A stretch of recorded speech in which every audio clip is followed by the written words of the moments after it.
Let me tell you about our most recent trip aboard the beautiful NCL Prima, a ship that entered service in 2022. But unbeknownst to me, before booking, this ship actually had received its fair share of criticism for its small pool deck, maintenance issues, and dining that left cruisers wanting more. But honestly, none of that stopped us from having an amazing 7-day cruise.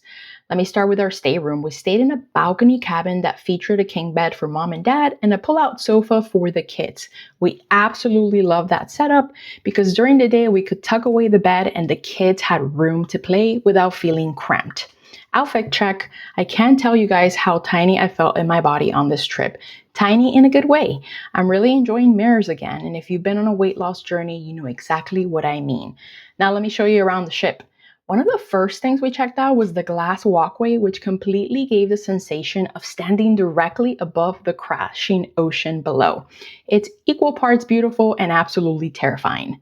We also found the game room near the observation lounge, and my kids had zero complaints, which for parents, that's basically a 5-star review. Since I've got health goals, you better believe I moved my body 5 out of 7 days on the cruise. The gym had everything I need. I never had to wait for a cardio machine. Everything felt really clean. This ship really feels like a floating resort. Even the elevators were fancy. They had these gorgeous infinity mirror style walls that made every ride feel glamorous.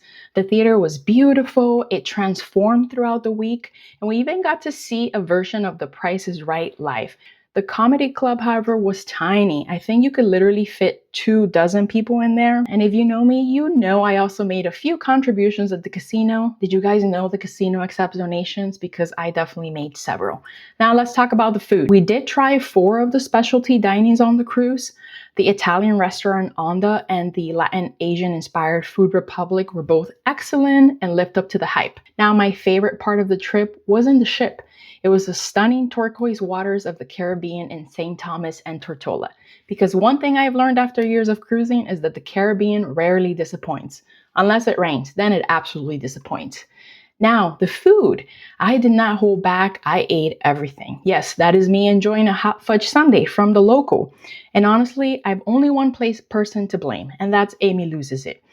Breakfast usually consisted of lattes, some sort of egg dish like this pretzel breakfast sandwich, and muesli, which basically is overnight oats.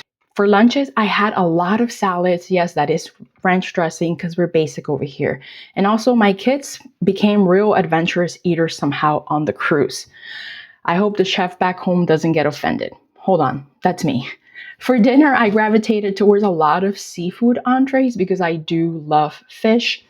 Also feels a lot lighter, but I did not hold back. There were pasta nights, there were ribs, and there were so many desserts, especially chocolate desserts. The affair I had with chocolate on this cruise was nothing short of decadent. I regret nothing about it because I'm very disciplined at home.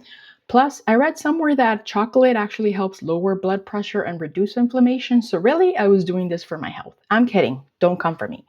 Obviously, I did try to increase my movement, burn calories along the way. I did get 40-minute cardio workouts 5 days out of the week with my dumbbell workouts following. I average over 10,000 steps each day on the cruise. And I also took my shot. If you are using a GLP-1 medication like Wegovy or Zepbound, mine is typically on Thursdays, and I did administer as scheduled. I did have to make my own cold compress using buffet ice in a Ziploc bag, but I was not going to skip on this cold compress trick because it works. This is not medical advice, just my experience. This has really helped relieve the itching. Now, before I tell you if I gained or lost, are you subscribed? Did you hit the like button? Go ahead and leave me a cruise emoji so I know you made it this far. Thank you guys all for always showing me so much love and support. Okay, guess what? I gained weight. Yep, I left for my cruise weighing in at 195.2 pounds, and at the time of this recording, I weighed in 198.6. Yikes, Grace, did you actually gain over 3 pounds while working out and staying active on the cruise? I sure did. And guess what? That's life. I'm not going to cry about it. I'm not going to panic. I'm simply going to get right back to my normal routine, my meal plan, and my workouts because I know that this weight gain is temporary. It's water retention. is extra sodium, inconsistent hydration, stored glycogen. And it's also probably my upcoming monthly cycle. It's not my first rodeo. I fully expect the weight to come back off. Thank you again for joining us for our summer vacation. You guys know this is my family's favorite way to travel.